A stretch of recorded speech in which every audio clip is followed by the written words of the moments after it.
Hey guys, it's been a minute since I did a video, so I just wanted to jump on and share some tips with you when you're searching for images and things like that on the internet. So, without further ado, let's get started. So, the first thing I'm going to do is hold on one second. I am going to go to Google. Google.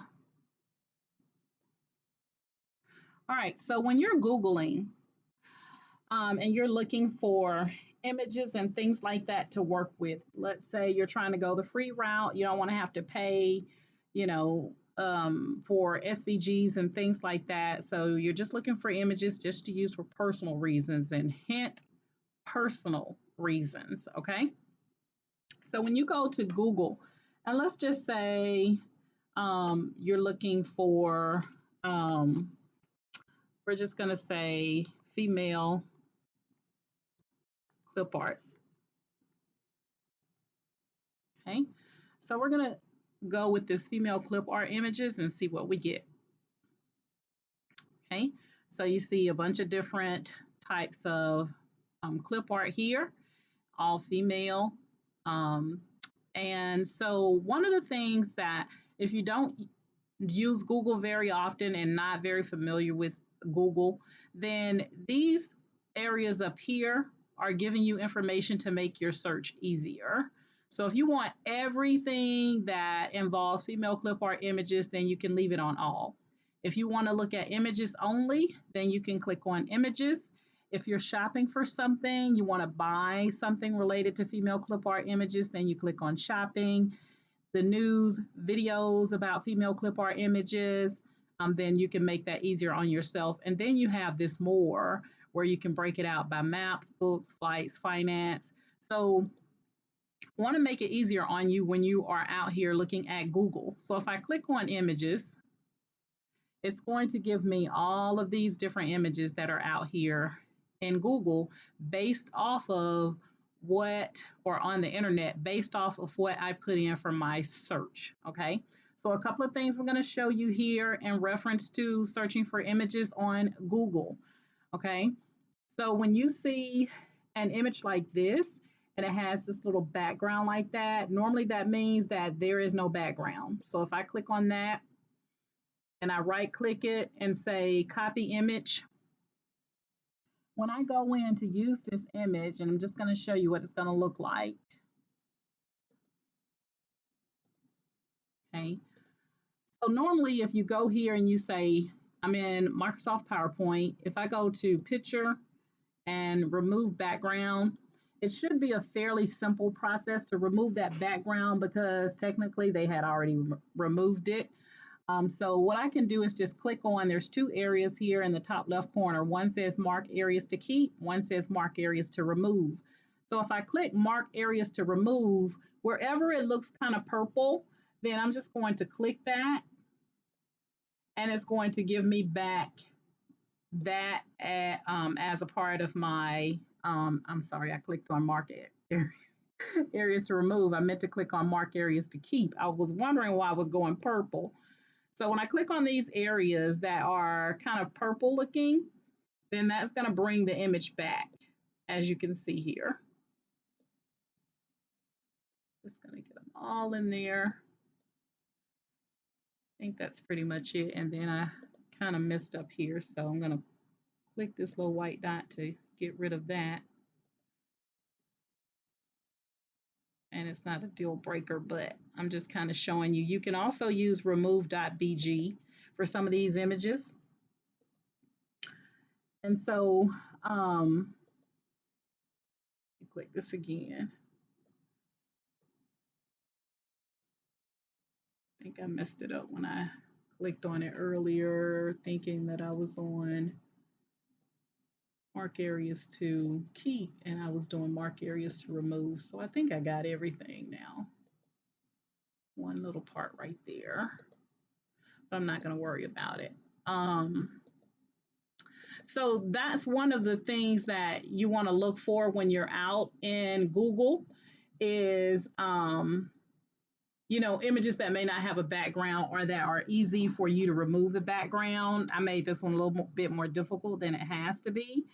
Um, and then when you're downsizing or minimizing the image like this, always make sure you hit the shift key on your keyboard, and you always want to minimize it from the top right or left corners so that it keeps its height and width proportion. Okay. What I mean by that, if I just simply click here, notice they start stretching out of shape. And all I'm doing is just clicking on the side. So you always want to make sure that you you are minimizing and increasing the size the right way. And again, that's by hitting shift on your keyboard and then dragging from one of the corners and not dragging from the left or the right side. Okay. So that's a tip for you to use. Um, but going back to Google here, um, so when you come out here and you utilize any of these photos, anytime you see an image and it looks like it has something in it, when you click on it, that is where they have put their watermark on this image, which means that you cannot use it. Okay. They do not want you to use it. And so that's why they put a watermark on it. It's probably an image that they would sell to you, but they do not want you to utilize that image. Okay. And you can get in trouble because I could easily go here and remove this um, out of this image if I'd like to and put another globe here to make that look like it didn't exist. But if you're caught, you can get in trouble. So I do want to let you know that a lot of times when you see a watermark or when you see this, it's a watermark, meaning, it's not an image that you can use. And normally if you click on it, it's going to tell you how much they would charge you to use it. So you want to try to stick with the ones that, don't have a watermark that you can use for personal reasons. Shutterstock, anytime you see that right off the bat, it's going to cost you. Very seldom will you find anything on Shutterstock for free. So that's another one. But I just wanted to put that out there. Now, let's say that you're looking for videos that will help you with female clip art images. If you click on videos, it's going to give you anything that has a video in relations to your keyword searches here. Okay. So that's just another thing to take into consideration when you're out in Google and you're looking for information. That's one way that you can do it. And if you're wanting to spend some money on some female clip art images, you click on shopping and you're probably going to find a lot of the SVG files. So that's one way that you can actually find it. Okay. The other thing that I'm going to show you is there are times when you may go in a group and you see an image and you're like, oh, I really like that image, right? Where can I find that image? So I'm going to show you how you can find images if they exist online, okay? So what I'm going to do is I'm just going to right click here and I'm going to do copy image. And then in my PowerPoint here, I am just going to plop that baby right on in there. And then I'm going to save this image as a picture. I'm just going to call it test Google images.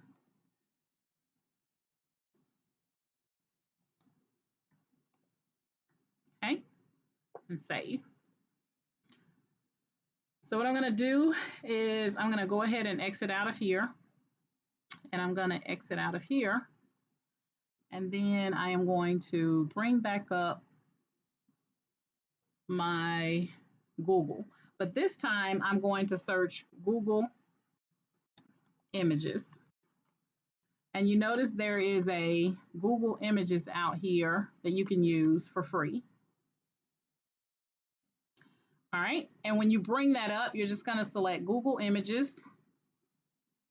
And now all I have to do is locate that image on my computer, wherever I saved it. So I am going to go here and search by image. I'm going to upload an image and choose File.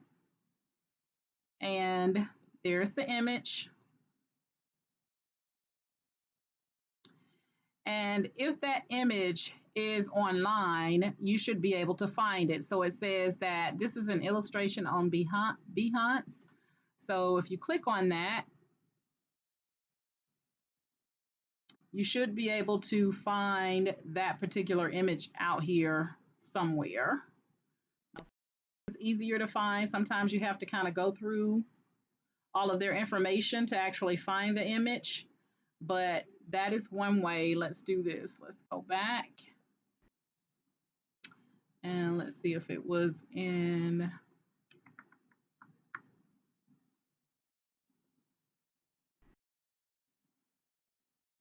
Dun, dun, dun.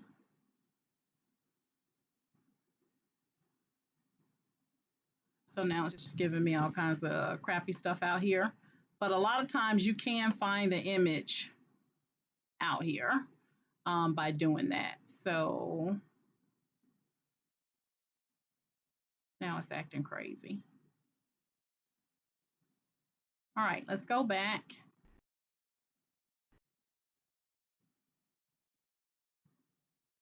And then sometimes it'll give you, if you scroll down, it'll give you images that are similar, maybe not the exact, but images that look similar to the image that you actually have. So that's another way that you can go out here, and maybe that image you can't find, but you may be able to find something else in that category that you can actually use.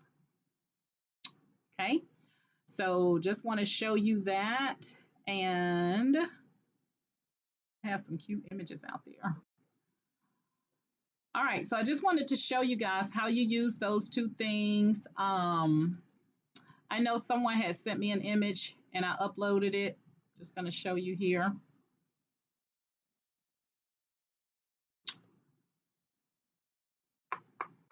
So this is the image that they sent me. And I came out and did an image search in Google. And I was able to find the image out online. As you can see, Couples Choice on Facebook, the image was out there. And it was some other places too. Let me do all. So you can see there's the one that has the words on the shirt. But there are ways. All you need to do is save the image when you find an image that you want to try to locate it. You know, save it to your computer somewhere and then go to Google Images. It's free, and upload that image to Google Images to see if you can find it. And if not, find something similar to that particular image. Okay. So I just want to put that out there. So let's go back into Google. And let's say that you're looking for images in reference to like Black King, something on the male side, okay? So we're gonna say Black King clip art. And we're just gonna select that. And now when we go and click on images, you can see all of the different images that are out on the internet somewhere. You know, and again, personal use, I wouldn't come out and start using this stuff and then putting it on a bunch of t-shirts and end up getting in some legal trouble. You know, even when you purchase SVGs, you always have to find out from the creator of that SVG, are you allowed to sell merchandise that you use that SVG for? So don't just assume because you pay for the SVG that you can use it for commercial purposes, okay? It's the same thing like using fonts. You know, you have to get permission from the person that created that font, find out if you can use it for commercial or is it only for personal use. And again, you got your watermarks right off the bat. If I'm looking for something, a free image I can play around with, I would definitely not click on any of these because they are watermarked and I already know that I'm wasting my time by pulling them up. But if you click on something like this, then of course, you know, you can play around with it again, just right click and save image as or copy the image, whatever works for you. All right. And another thing is, let's say you see an image out here and you're like, oh, I like this, but I just want this queen over here. I don't want the king. You right click that image and copy it, and you can take it right into either Cricut Design Space. Normally I play around in PowerPoint because I just love PowerPoint. And I right click and place that image out here. And then all I have to do is just go to picture format and crop. And this little baby right here, I'm gonna lay it my cursor right on that. And I'm going to kind of crop him right on out of here. Okay. And then all I have to do is take her and do picture format, remove background. And all I wanted to do is to remove this so that I didn't mess up her dress on the bottom. So all that's gone. I'm going to click on mark areas to keep because notice this is in purple, like a purple looking color. So I want to bring this part of the dress back. So anything that has like a little purplish look to it, like here, you want to click and bring those things back. Okay, so a little bit of the crown there.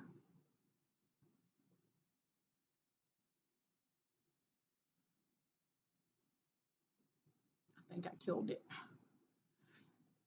And always pay close attention because you may remove one area and another area comes back or goes away or what have you. So that's good enough for me.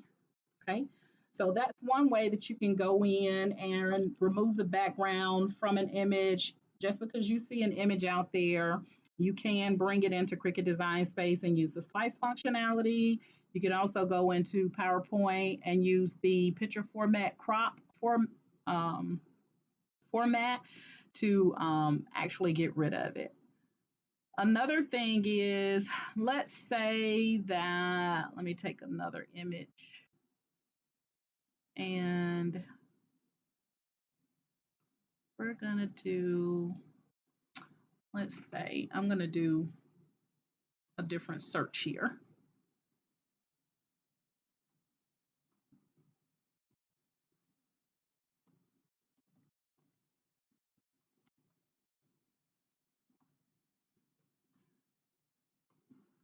All right, let's say you're looking at clouds, you know, you wanna play around with creating like image for someone that has passed on. So you're trying to do some images with the cloud background and you see some that you really, really like this one is really, really pretty with that heart in the background. So I'm gonna go ahead and right click that, copy image. I'm gonna go back to PowerPoint and I'm gonna take it and paste it. Now, I like this, but I really don't want these sharp edges around here.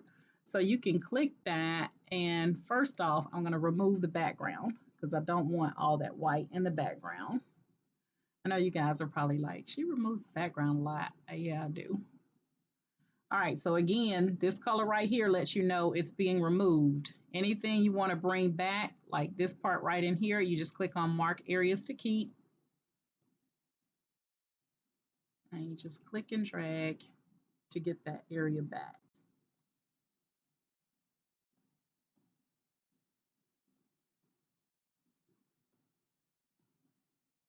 All right, looks good to me.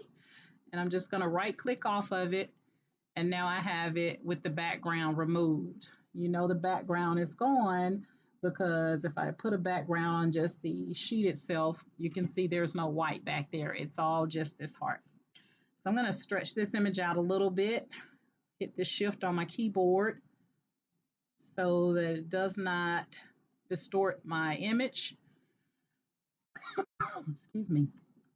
And I want to use this image, but I want to do a picture format and crop it. You can also crop to shape in PowerPoint, directly in PowerPoint. So let's say that I choose that I want a heart instead of this rectangle shape, then I can click on heart and it will put it in sort of a heart format for me. Of course, it's much bigger. I mean, it's smaller than I needed it to be, so that's why I didn't get all of it in the shape of a heart. So I'm gonna undo it and let's try a circle and see what the circle looks like. So we're gonna go back to crop to shape, and let's go with a circle. Still too big, but it didn't get the full circle. But that's just one way that you can go in and change the shape, and then you can kind of soften the edges. So if you go to picture effects, and then excuse me, we are going to go and soft edges, and notice what it does to the edges. It kind of takes away that hard um, ness to the picture, to the photo. And so I can work with that a lot better. Looks a lot better than having those sharp edges that look like you just took a picture and, threw it in something to use it. Okay. Excuse me. So that's another thing that you can do right in PowerPoint from using Google Images. Just going to right click here. And we're going to go back to Google for one last thing. I think I'll show you guys one more thing.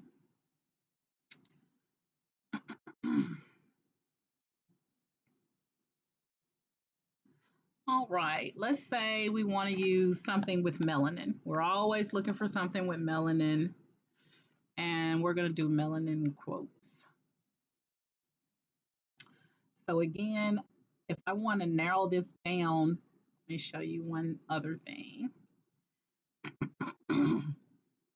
If I want to narrow it down by just images, then I can click on images. If I want to see any videos out here, then I can just click on videos, and you find dark skinned girls, melanin beauty, melanin poppin' on Pinterest, quotes about Black women, related images. So you find all kinds of video related content out here. But I'm going to go ahead and stick with images for some quotes. So this is where you can find a lot of your quotes that you see people using. And you may see some SVGs out here as well. So let's just take a look at one here. And I'm going to right click that, copy image. I'm going to take it directly to my PowerPoint and paste it. So when you see things like this, guys, there's really no reason to contact someone and say, how can I make this? Again, all you have to do is go to picture format, remove background, and just remove the background and make sure that you keep the areas with your words. Another thing is, this is so easy to make that I really don't even have to do this. I'm just kind of playing around with it just to kind of show you. I'm not going to do all of it, but all I'm doing is bringing back the letters that had went away. So I'm just going to do the first line here, playing around, and then mark areas to remove. And I kind of sort of clicked on this, but I'm not going to worry about it.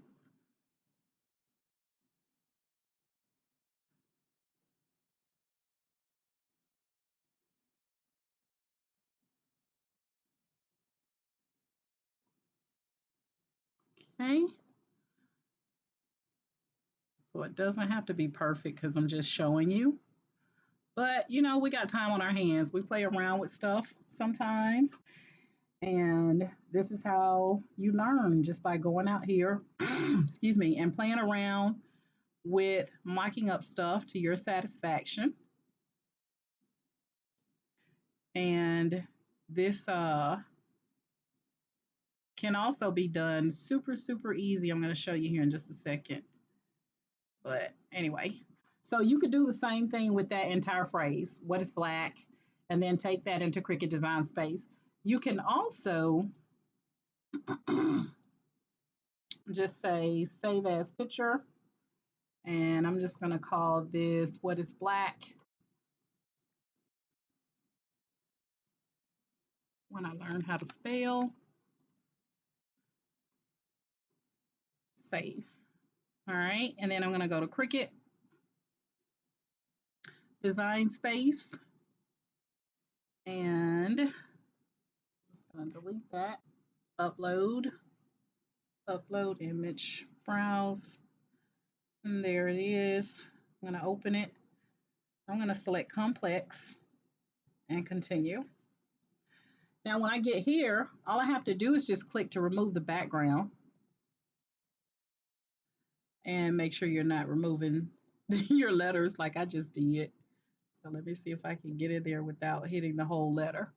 You may end up having to, maximize it a bit so that you don't remove your letters.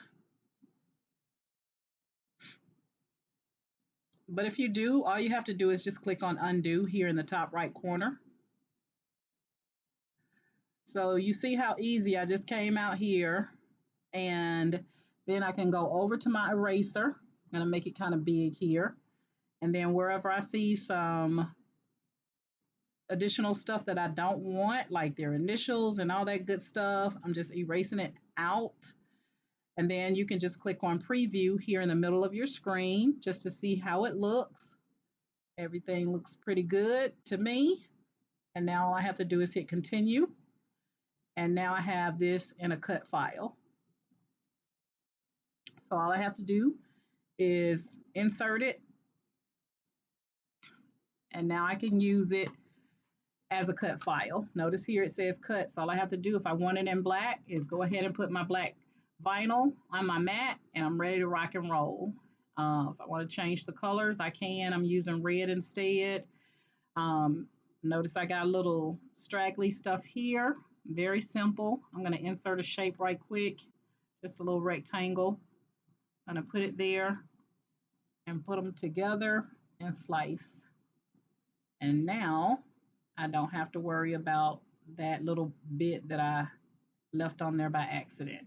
Okay, but there it is. No reason for you to go and ask, where can I get, this information from? I just showed you how you can bring it into Cricut Design Space, remove the background, bring it right in, and it's acting like a SVG file, which is a cut file.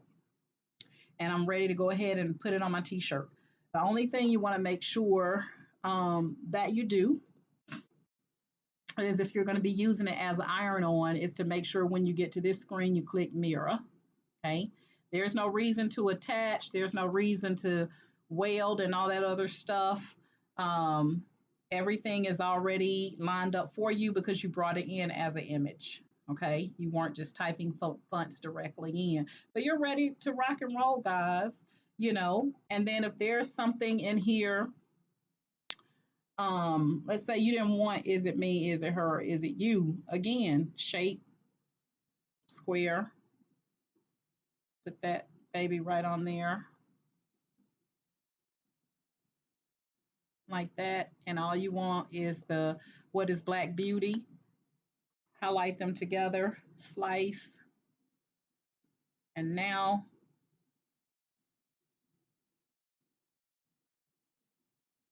no longer have that. And all you got to do is click on make it, mirror it if it's going to be on a t-shirt, and you're ready to rock and roll. All right. So I just wanted to show you some quick tips, guys, since I hadn't done a video this week. I have been feeling a little bit under the weather, trying to spiff myself back up here. But yeah, that's just some quick ways that you can go out and Google and kind of play around, and how you can use Microsoft PowerPoint in addition to Cricut Design Space for those images. And just a keyword, and then I'm going to go ahead and close it out here, is when you're using Google and you come out here and let's say you type in shoes and you enter. Anytime you see this AD, that lets you know it's an ad. They're trying to sell you something. So if you're not interested in any of the ads, then you want to scroll down, because normally your ads are going to come up first. Okay. And then you just come on down and then you can find, unrelated stuff. But if it's definitely an image you're looking for, guys, go ahead and just type image or your clip art into your search. Kind of help you out. Choose clip art. And when I get here, notice it did not bring up ads for sale, because I helped myself out by searching clip art instead of just shoes. Okay. Same thing if I put in shirt by itself, it's going to start out, excuse me. Well, this one came clip art, but it has a lot of the ad stuff out here too. It took me right to Amazon. You know what they're trying to do is to sell you something, even though it doesn't say ads. Okay. All right, guys, that's all I have for today. If you have any questions or comments about what you saw here today, please feel free to reach out and I will be more than willing to help you. If you're currently a member in my group, Candoris's Cricut and Creative Crafters, and I want to thank you guys so much for being in my group. We are almost up to I say almost 500 members, which is really great for me. Um, and it is a private group. It is not a public group, and so that's why our numbers haven't grown like some groups have. But we want to try to keep spam and scam and all the rest of it out of our group. Also, if you want to find me on YouTube, you can search me by Doris Edwards, and please subscribe, please share, and also click that red bell notification up in the top right corner so that you can be made aware anytime I upload videos to YouTube. All right. Well, guys, that's my story. I'm sticking to it. As always, each one reach one so that each one can teach one. And you guys enjoy the rest of your day.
I don't know where it went to.